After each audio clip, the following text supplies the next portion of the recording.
Buenas tardes. Vamos a comenzar con la clase que teníamos pautada para el día de hoy. Vamos a comenzar por hablar de los factores de la comunicación. En la teoría de la información, recuerden que cuando nosotros nos iniciamos en la parte de comunicación masiva, hay ciertos parámetros que se van a dar dentro de la comunicación masiva que va a estar relacionado más con la teoría de la información. Los elementos que intervienen en todo proceso de comunicación van a ser prácticamente los mismos. Vamos a tener una fuente, un emisor, un código, la señal, el mensaje, el canal, el ruido, la redundancia, la situación, el contexto, el receptor, también es denominado destinatario. Pero vamos a trabajar en base a lo que es la información. La comunicación masiva tiene ciertos, diríamos como ciertos parámetros que no cubren lo que es una comunicación como tal. Cuando nosotros vimos la comunicación, observábamos que en la comunicación había un emisor o la fuente y teníamos un receptor.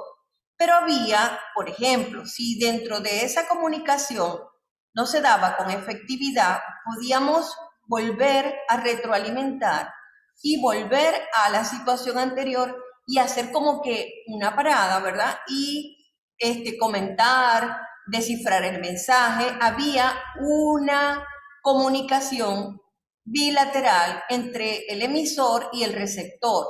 En este caso, cuando hablamos de comunicación masiva, va más dada hacia lo que es la información.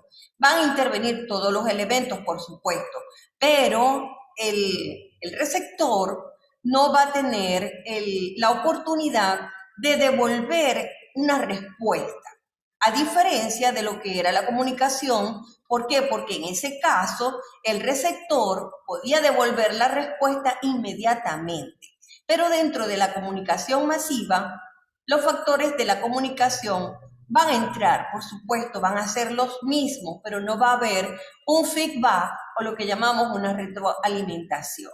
Ese feedback no se va a dar dentro de lo que es la comunicación masiva, porque entonces los receptores no va a ser un receptor, van a ser varios receptores. Recuerden que la información se va a emitir a través de un medio de comunicación y va a haber una diferencia muy marcada. ¿Por qué? Porque dentro de los medios de comunicación, como es la radio, la televisión, diríamos, otros medios que van a intervenir, que son, diríamos que son comunes, que son audiovisuales en ese caso. Pero con el avance del Internet, este medio de comunicación ha evolucionado. Ya no tenemos solamente a la televisión, no tenemos a la radio, donde se emitían informaciones en los periódicos locales. Sí los tenemos, pero ya de una manera virtual. Hemos pasado de una comunicación de manera audiovisual a una comunicación virtual.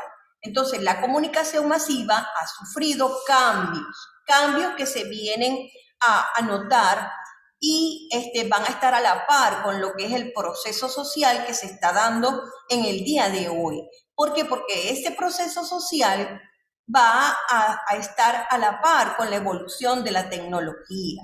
En este caso, esta tecnología nos ha facilitado este medio de comunicación y estoy en una comunicación masiva, por supuesto, de una manera de que puedo comunicarme con ustedes a través de una computadora, de un equipo, de una PC, de un celular, y podemos estar como que en contacto. Tenemos los mismos elementos, vamos a tener los mismos elementos, pero no va a haber una comunicación como tal, sino más que todo se va a dar hacia la información.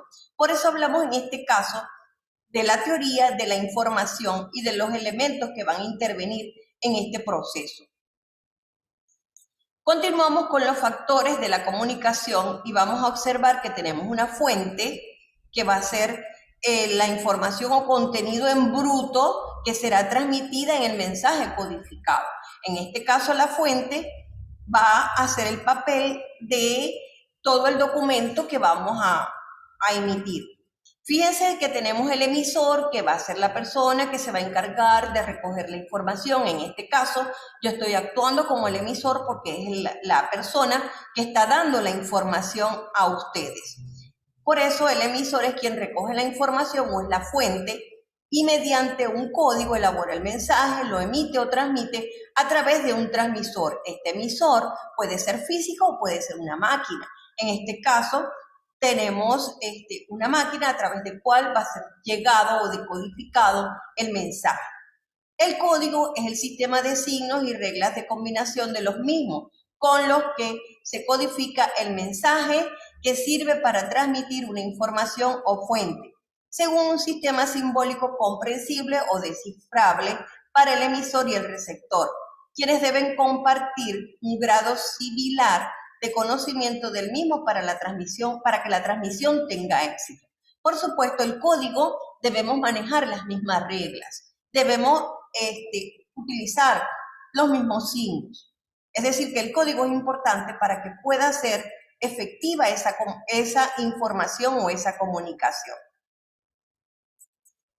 El canal es el medio físico, en este caso sería el computador, la PC, es el medio físico a través del cual se va a emitir el mensaje al aire por la retransmisión de ondas de radio y del sonido en caso de la televisión o de los nervios auditivos en caso del oído. El mensaje es la información que se elabora, en este caso la presentación es el mensaje que yo he elaborado para que llegue hasta ustedes, transmitida por el emisor y recibida por el receptor. La señal es la intensidad de la transmisión una vez que sale del emisor, siempre más intensa y menos modificada o distorsionada que la señal recibida. Entonces, observen cómo estos factores van a seguir siendo los mismos. El canal, el mensaje, la señal, solo que deben estar simplemente bajo el mismo código, de tal manera de que sea comprensible a los receptores. Seguimos con el contexto. El contexto lingüístico consiste en los mensajes anteriores y posteriores al enviado que hacen posible su comprensión completa, así como el marco de referencia del universo del discurso, las implicaciones y presuposiciones necesarias para que sea interpretado correctamente. La situación es extralingüística y consiste en el tiempo y el espacio y el ambiente que rodea a la transmisión del mensaje, es decir, su marco espacio-temporal. Es decir, en este caso yo estoy en un aula, en un laboratorio estoy en un laboratorio y este es mi contexto, este es mi marco de espacio-temporal. Tengo asignada la clase a determinado horario y por supuesto estoy en un contexto que está limitando mi espacio y es el ambiente que me rodea, que es el laboratorio de computación. Continuamos con el ruido. Simplemente es un factor bastante, diríamos que limitante y que muchas veces impide que la comunicación sea efectiva. En este caso, el ruido es cualquier elemento físico como sordera, capacidad del canal que provoca debilitamiento de la señal. Por ejemplo, si la señal no es efectiva, si el internet está lento, si el internet no es efectivo, por supuesto yo no me puedo comunicar con ustedes y en este caso la señal se debilita y no llega como tiene que ser a su medio. En este caso, la señal diríamos que es un código de distracción que provoque una distorsión en la percepción y comprensión del mensaje. Si, por ejemplo, en este momento se nos va la señal, nosotros perdemos el control y el mensaje se corta y ustedes no pueden escuchar lo que realmente significa lo que yo quiero emitir, la información. Por lo general provoca una fuga o pérdida de información y se combate mediante la redundancia. Es decir, que yo vuelvo a preguntar qué sucedió, qué pasó y tengo que volver nuevamente a emitir la información que ya había sido emitida. La redundancia es la cantidad de veces que tiene el emisor que repetir el mensaje o parte del mensaje para que se refuerce la intensidad de la transmisión. proporcionando un margen para que las pérdidas o distorsiones del mensaje producidas por el ruido no impidan que éste se transmita como tiene que ser o efectivamente. Hay algo que les quiero aclarar con la redundancia. Cuando uno repite las cosas varias veces es porque hay dudas, porque no se ha entendido cómo tiene que ser el mensaje, porque es necesario que se vuelva a repetir el mensaje. En este caso, por ejemplo, yo estoy repitiendo la clase de comunicación masiva. ¿Por qué? Porque en la clase anterior no hubo, diríamos, no hubo personas, estudiantes que se conectaron en ese horario y por supuesto yo tengo que repetir y estoy siendo redundante con este tipo de mensaje, pero para que se refuerce la información y para que ustedes entiendan de que estos factores de la comunicación van a ser los mismos que en una comunicación normal, en una comunicación que se da persona a persona. Y lo único que va a cambiar acá, que es el público va a ser numeroso y esta información puede llegar hasta donde yo quiera que llegue. O sea que es una información que puede recorrer aparte a todos los alumnos de la sección siempre y cuando se conecten o siempre y cuando vuelvan a ver el video.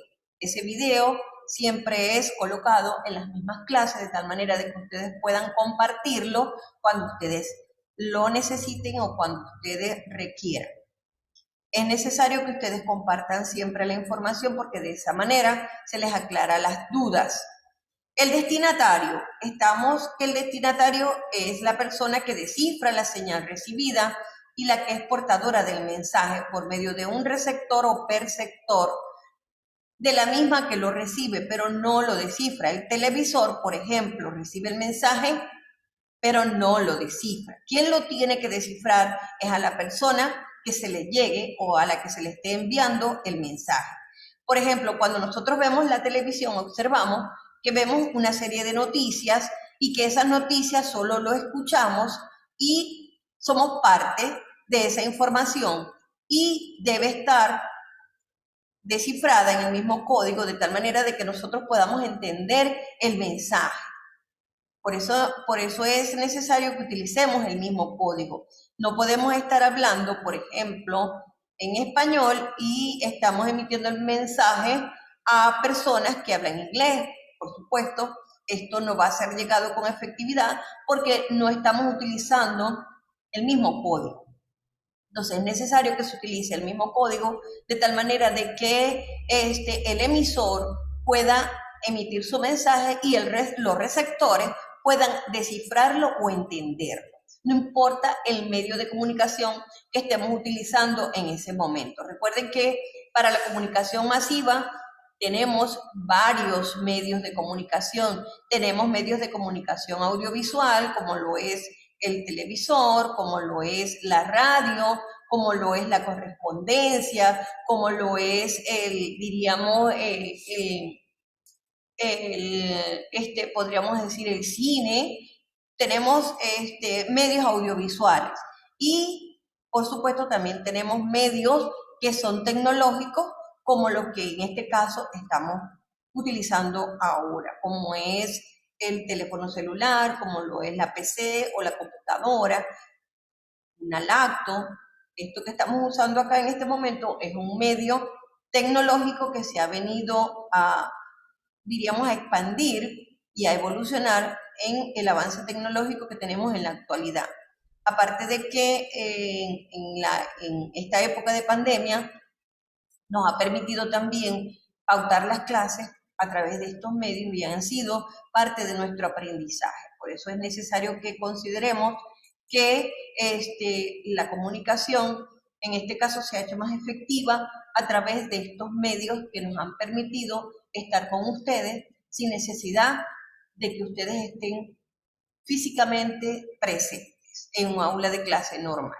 Entonces, todo esto que está acá vamos a decirlo así, hemos aprendido de que las clases se han hecho a través de un aula virtual, como lo estamos haciendo en este caso, y que ustedes prácticamente forman parte de lo que es este avance tecnológico. Ustedes también están diríamos, participando de este avance tecnológico. Entonces vemos que la comunicación no simplemente se va a quedar en un emisor, mensaje, código y receptor, no señor.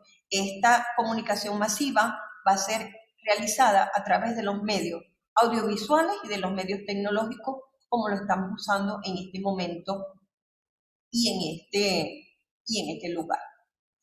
Bueno, muchas gracias por su atención y hemos dado por terminada la clase de la comunicación masiva.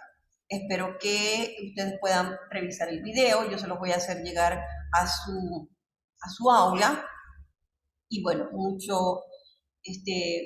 cualquier duda que tengan la podemos aclarar ahora más adelante en este momento.